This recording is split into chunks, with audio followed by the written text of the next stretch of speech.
Bismillahirrahmanirrahim. Assalamualaikum warahmatullahi wabarakatuh. Selamat malam Bapak Ibu semuanya. Tapi videonya saya buatnya siang hari, jadi kapanpun dimanapun Anda menyaksikan video ini saya hai dulu. Selamat pagi, selamat siang, selamat malam. Semoga Allah berikan kesehatan untuk kita semuanya, Allah berikan keberlimpahan, dan Allah berikan kemudahan untuk semua urusan kita. Amin ya rabbal alamin. Saya ingin melanjutkan video yang sebelumnya ya. Video yang sebelumnya insya Allah nyambung banget. Karena ini menjadi pertanyaan banyak orang terkait tentang luka batin. Banyak orang yang mempraktekkan loa tetapi banyak yang gagal gitu loh.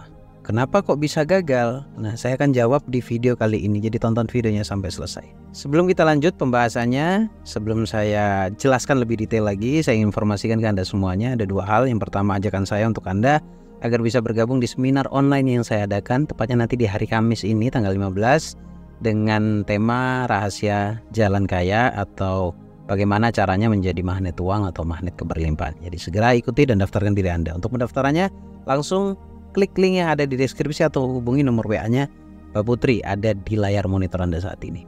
Kemudian yang kedua yaitu ajakan saya juga kembali saya adakan kelas eksklusif selama 6 bulan. Ya, sekali lagi selama 6 bulan dengan pertemuan intens setiap Jumat malam. Banyak hal yang bisa kamu dapatkan. Tidak hanya pembelajarannya atau bimbingannya, Anda juga akan mendapatkan audio terapi, program bawah sadar, kemudian video edukasi, dan juga setiap kali perjumpaan atau setiap kali Zoom meeting setiap hari Jumatnya itu direkam, kemudian rekamannya juga diserahkan ke Anda semuanya untuk dipelajari ulang. Untuk pendaftarannya langsung hubungi Mbak Putri atau Mas Roni, atau klik link yang ada di deskripsi. Baik teman-teman, santai ya, santai. Baik, saya sesuai pengalaman saja. Kalau pertanyaannya kenapa kok ngeloa gagal gitu, sementara di luar negeri semuanya orang ngeloa itu mudah-mudah saja gitu, seperti tidak ada kendala gitu. Oke, baik ya, sebenarnya sama, ada kendala tapi tidak terekspos saja kan gitu ya. Terus kenapa kok di Indonesia kok terkesan sulit? Gini, yang namanya luka batin itu sifatnya menurun ya. Menurun maksudnya turun-temurun. Bayangkan kita dijajah oleh penjajah itu berapa tahun lamanya? Berapa puluh atau ratusan tahun ya. Itu kan melahirkan sebuah kekecewaan, melahirkan sebuah kesedihan, melahirkan sebuah ketakutan juga. Dan hasil dari jajahan tersebut adalah mental yang tidak baik. Ini saya memamparkan ini tujuannya biar Anda sadar, ketika Anda sadar nanti Anda bisa move atau berubah ya dari bawah sadar Anda. Nah, dari jajahan tersebut akhirnya turun-menurun ada luka dalam diri kita. Tapi luka itu meluas menjadi meluas. Kemudian kekecewaan dan lain sebagainya. Terjadilah di Indonesia memang rata-rata seperti itu. Itu kenapa di Indonesia itu seminar-seminar tentang luka batin itu banyak banget peminatnya gitu. Tapi kalau di luar negeri saya rasa kalau luka batin nggak terlalu banyak. Sepanjang yang saya tahu, yang saya dapat informasinya. Pertanyaannya, apa hubungannya dengan loa? Sangat dong. Karena kalau luka batin itu kan sangat mengganggu energi, ya, sangat mengganggu semangatnya kita, sangat mengganggu tarikannya kita. Kalau kita ingin menarik atau mempraktekkan loa, menarik hal yang positif, kebahagiaan, keberlimpahan, keuangan dan cinta bahkan. Tapi kalau energi kita dampak dari luka batin itu yang negatif, maka otomatis tidak terkoneksi. Ya, nah itu prinsip dasar sebenarnya. Itu yang harus kita ketahui, kita pahami serta kita atasi. Nah, itu yang pertama. Kemudian yang kedua, pertanyaannya bagaimana caranya mengatasi luka batin dulu. Jadi jangan ngeloa dulu. Kalau saya boleh menyarankan, hanya yang mau saya sarankan, kalau posisi dalam banget luka batinnya, mendingan gak usah mikirin loa dulu deh. Ya, karena berbahaya banget. Nanti inginnya narik positif misalkan, narik cinta misalkan, tapi realitanya yang ketarik malah sesuatu yang akan menyakiti lagi. Di video sebelumnya saya membahas tentang siklus kejadian berulang. Anda udah nonton belum? Kalau belum nonton, silakan Anda tonton dulu persis sebelum video ini ya. Persis sebelum video ini. Nah, siklus itu yang berulang itu maksudnya adalah disebabkan karena masih menyimpan memori atau luka batin. Oke? Nah, kemudian cara mengatasinya adalah, ya simple nggak simple sih sebenarnya ya.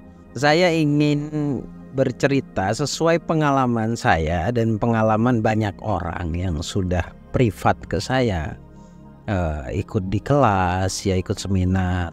Itu sering pula saya sampaikan. Solusinya sederhana, tetapi tidak mudah juga sih untuk dipraktekkan. Kadang butuh butuh privat untuk mengupasnya gitu. Kita punya luka batin di masa lalu ya. Kadangkala kita ketika kita ngerasain hal-hal yang buruk saat ini nih, ini sebenarnya hanya dampak atau trigger. Percaya nggak percaya? Ini hanya trigger. Jadi jangan hanya memperbaiki yang sekarang ini. Anda harus menemukan akar permasalahan. Cikal bakal luka batin ini munculnya dari mana? Cikal bakal trigger ini munculnya disebabkan apa? Hanya acuannya adalah siklus yang berulang. Pasti ada akarnya, pasti ada awal ceritanya kayak apa. Nah, temukan akar permasalahan itu.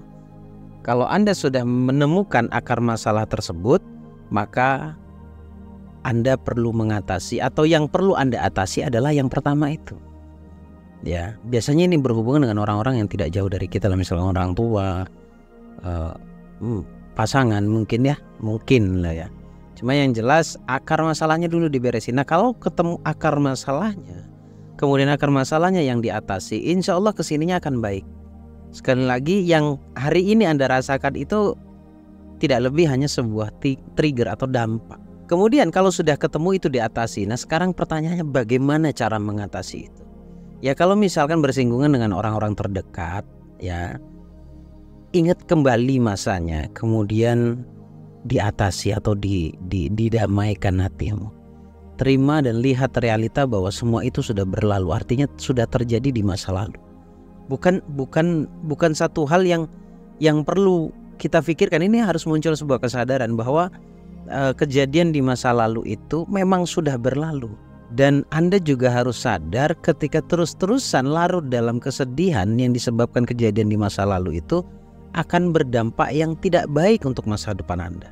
Sangat tidak baik. Anda boleh percaya atau tidak percaya, Anda boleh lihat perjalanan hidup Anda, apa yang terjadi dalam kehidupan Anda. Percaya tidak percaya, sadar tidak sadar, diakui ataupun tidak diakui, itu akan berdampak yang sangat tidak baik untuk masa depan Anda. Positif akan menarik hal yang baik, negatif akan menarik hal yang buruk atau kesialan. Ini hukum alam, hukum pasti. Jadi sebenarnya hukum alam ini atau the law of attraction atau hukum tarik menarik ini sama sekali tidak butuh persetujuan kita. Sekali lagi, ini hukum alam, hukum pasti terjadi pada setiap manusia. Jadi tidak hanya kejadian, pola pikir, perasaan yang Anda rasakan sebab kejadian masa lalu itu akan membawa dampak pada masa depan.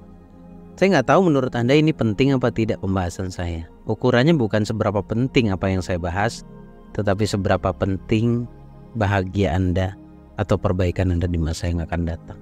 Kembali ke diri Anda lagi. Terima kasih teman-teman. Semoga apa yang saya sampaikan bisa bermanfaat. Sekali lagi, semoga bisa bermanfaat. Saya Bagus Baraja, Al-Fakir Ad-Dhaifillah. Assalamualaikum warahmatullahi wabarakatuh. Allahumma shalli ala Sayyidina Muhammad.